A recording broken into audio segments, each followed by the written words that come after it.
Hi, so I'm standing here by a little shrub just right by my house. Now, during the pandemic time, one thing we've been doing is we've been paying attention to the birds that are around us, and we noticed that in this little shrub right by the back corner of my house, that there's a nest of a family of cardinals in there.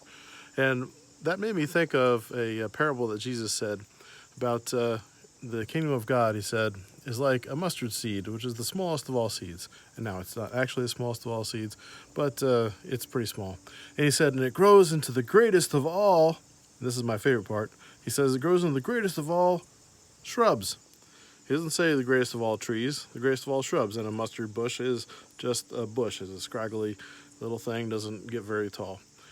But he says the greatest of all shrubs, and it gives shelter to all kinds of animals. And so that's one thing that I really like to think about. And I love this little parable because the idea that just something like a shrub that you wouldn't even notice gives shelter and protects things. And so it doesn't have to be huge. And so I want us to think about that to be doing God's work doesn't have to be that it's something huge or impressive. Think about ways that somebody has taken care of you, the way somebody has given you shelter, the way that somebody has helped you out in ways that you needed, has given you comfort, and think about ways that you have and that you could give comfort and shelter to other people.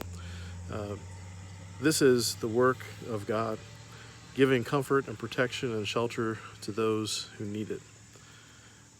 So let's just think today about the work of God that doesn't have to be impressive. It can be small, not noticed, undercover, but it's just doing what people need, giving people shelter and comfort. Peace be with all of you. Agape love.